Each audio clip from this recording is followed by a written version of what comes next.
What's going on, ladies and gentlemen of the nation? Your dude Sly here, and welcome back to another quick Sly Nation news video. Just a few days ago, EA had their third quarter earnings call, and as a huge Bioware fan, I've been looking just about anywhere and everywhere to try and scrape some news together. And I wanted to talk about what was said within the meeting, or the lack thereof, during EA's third quarter earnings call, specifically honing in on Star Wars Jedi Fallen Order and its performance, along with any other kind of Bioware news, Anthem, Dragon Age, Mass Effect, etc. So before we get started on Bioware, some good news on the single player front. It looks like Jedi Fallen Order has shown EA that single player games can and will make money for the company while delivering a high quality experience with plenty of player engagement. Fallen Order sold way above EA's projections, and if you read through the transcript of the meeting, you can see that Fallen Order pretty much dominated the meeting as a topic, as well as being prominent in quite a few of the questions coming from businessmen and women outside the company. Fallen Order, as well as the rest of EA's IP, totaled a net revenue of over $1.3 billion for this quarter alone. But the numbers wasn't really what interested me here. It was the underlying feelings of the meeting that really struck me. Of course, Apex Legends is on top of the game, raking in millions, but FIFA, Madden, Battlefield 5, Fallen Order, all of those major games are doing quite well. But you really get the feeling that EA is wholeheartedly surprised at the fact that Fallen Order did so well. And to me, guys, that is music to my ears. Now, personally, I really do like open world MMO live service games like Destiny, Anthem, Division, etc. But space operas or single player RPGs, especially sci-fi RPGs, that's really what I love and why I'm a gamer today. And years ago, when EA announced it would focus more on live service games, I was worried that we would see a huge decline in single player games overall, which, there was a little bit of a decline, but nowhere near as bad as I first thought. So to see EA delighted and surprised with Fallen Order, I mean, that's absolutely fantastic, and you can tell by the meeting that Fallen Order is making EA think differently about these single player experiences, and I'm hoping that the success of this game will spark a change in outlook for the company. In fact, at the end of the call, during the questioning, one guy by the name of Andrew Urquitz asked Andrew Wilson, EA CEO, if the success of Fallen Order had changed the way EA thinks about the future of live services. Unfortunately, in typical bureaucratic-like fashion, the question was answered by a bunch of vague sentencing, but in a way, he did say what EA has come to find out, is that players who love Star Wars, they want more than just one type of game. And while live service games cover a large portion of that, there are other groups who want that single-player style. However, at the end, it does say this, and I quote, "As we think about this on the go-forward basis, you should imagine that we will continue with the breadth and depth across the IP in order to meet the needs and motivations of that broad player base," end quote. So while most of the answer to that question is a bunch of time wasting, circling BS, I do take it overall as a positive. By the way, if you want to read over the entire transcripts along with the questions asked in the third quarter earnings call, the link is down below in the description box if you so wish to do so. Guys, it's actually astonishing how much money goes through this company. And I don't mean just by in profit sense. I mean as in all of it, like even how much they have to pay. They paid almost $800 million per quarter on the development of games and pay alone. I mean, that's just astonishing. And this is per quarter. I mean, it's just crazy how much money goes through this company.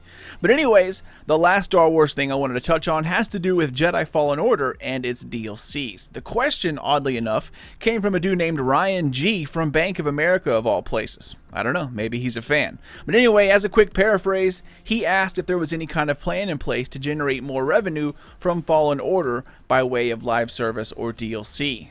And here is the full answer from Andrew Wilson. Quote, "On Star Wars, no announcements of anything at this point, but I would say is that you're right. We have a very strong player base, a very engaged player base who feel like what they've just had the ability to experience as one of the most compelling Star Wars experiences of their life of any format media.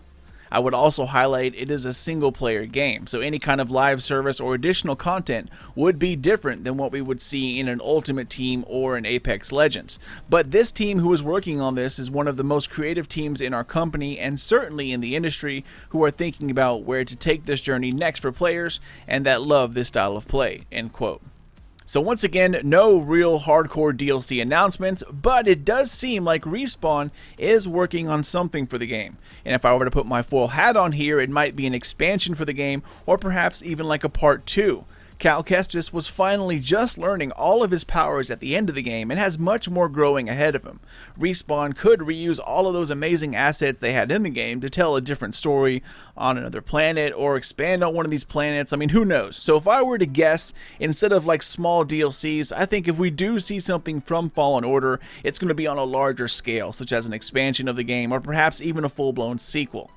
So enough about Star Wars, as it seems to be everywhere these days, and now let's talk about Bioware, or actually the lack thereof. What I found most interesting during this quarter call is that nowhere in any of the questions, announcements, or reports does EA or their partners mention Bioware, Anthem, Mass Effect, or Dragon Age. Not once, anywhere. And I find that to be extremely odd. I mean, Anthem wasn't a complete bust, as it actually made money for the company, but I'm just assuming here it's probably underperforming on its live services, which I guess is why they could have chosen to omit it from the earnings call.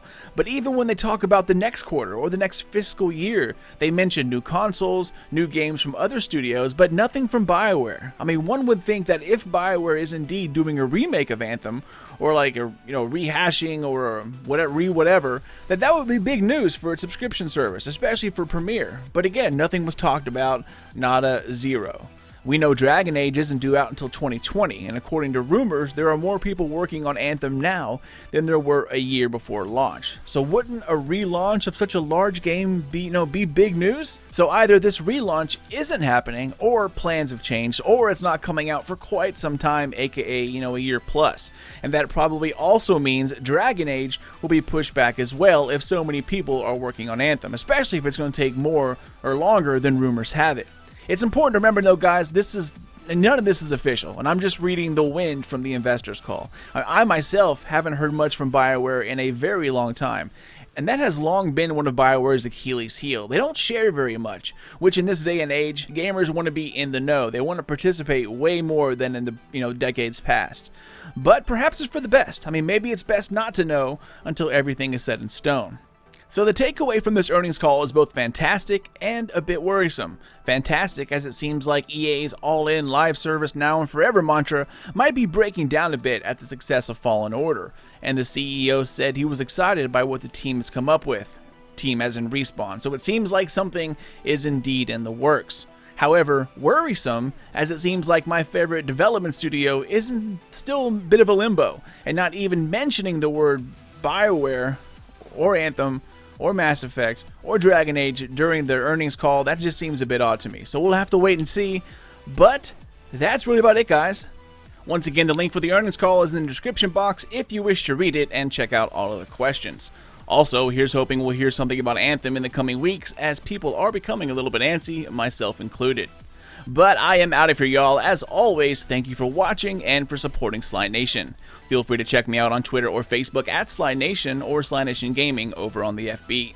If you're new to my channel, then welcome, my friend. Subscribe for plenty more gaming news and other Bioware MMO RPG videos.